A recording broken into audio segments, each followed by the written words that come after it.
Convention State ကကျူစောရတယ်ဒါကကျွန်တော်ကိုယ်တိုင်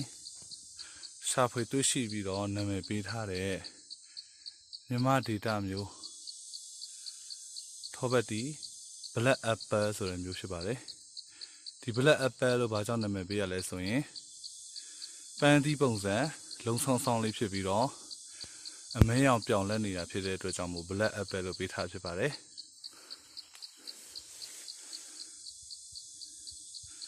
သူရဲ့အသားထူထူကြီးတွေကလည်း Black Apple ဖြစ်ဖို့အတွက်ပိုပြီးတော့တိတ်ချစေပါတယ်ဒီမျိုးကကျွန်တော်စီမှာပဲရှိတာပါဒီကဘာမှာပဲဖြစ်ဖြစ်ဒီမြန်မာနိုင်ငံမှာဖြစ်ကျွန်တော်စီမှာပဲရှိတာပါ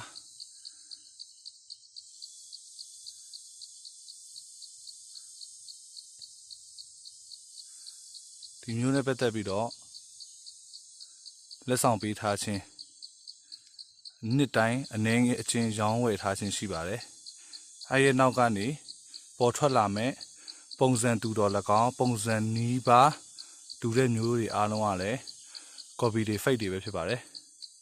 ဒါကတော့ပင်မမိခင်မျိုးရင်းအပင်ကြီးပါ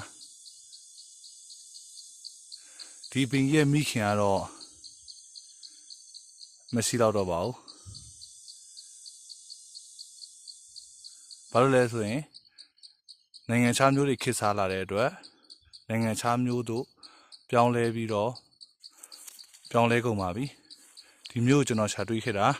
6နှစ်ရှိပါပြီ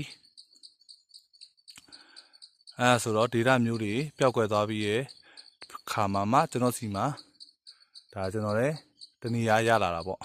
မြန်မာပြည်တွင်းကရလာတဲ့အစီတစ်မျိုးဖြစ်ပါတယ်အဲကနေအပင်ကြီးတယ်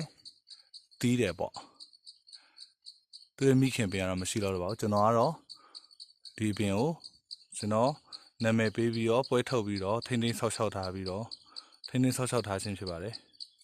ဒါ Black Apple လို့ခေါ်ပါတယ်သူရဲ့အသားအရောင်အစီအမြင်တက်အကုန်လုံးကင်းလွတ်ပြီးတော့အသားရောင်လည်းဝါပါတယ်ပုံတူချဖို့ကနိုင်ငံခြားမျိုးတွေနဲ့မတိုင်အောင်မှရှင်းနိုင်တဲ့အနေအထားမှာ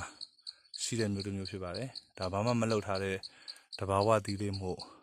ဒီလိုမျိုးစိမ့်နေတော့ကတိတ်မရင်သေးပါဘူးဒီလိုမဲရင်အချက်ပြပါပြီလုံးမဲသွားတဲ့အနေအထားဆိုရင်တော့တော်တော်ရင်သွားရည်ဆိုတဲ့သဘောပါအဲဆိုရင် step by step ပြန်ပြပါမယ်ဒီကအစိမ်းလုံးမှာဒါမရင်သေးပါဘူးနည်းနည်းလို့သေးတယ်ပေါ့ဒုတိယအနေနဲ့ဒီမှာပါဒီလိုမျိုးနည်းနည်းမဲလာပြီအစိမ်းတစ်ဝက်အမဲတစ်ဝက်ဖြစ်လာပါပြီပြီးတော့စနလုံးလိုမျိုးလုံးမဲသွားပြီဆိုတာအရင်ဆုံးအလုံးပါအဲ့ဒါကိုခုဆွတ်ပြီးတော့စားသုံးရင်အရည်တွေးအပြည့်ရပါတယ်သူရဲ့ရင်မဲမှုအပြည့်ရတဲ့အတွက်ဟုတ်ကဲ့ပါနောက်ဗီဒီယိုမှာပြန်ဆုံပါမယ်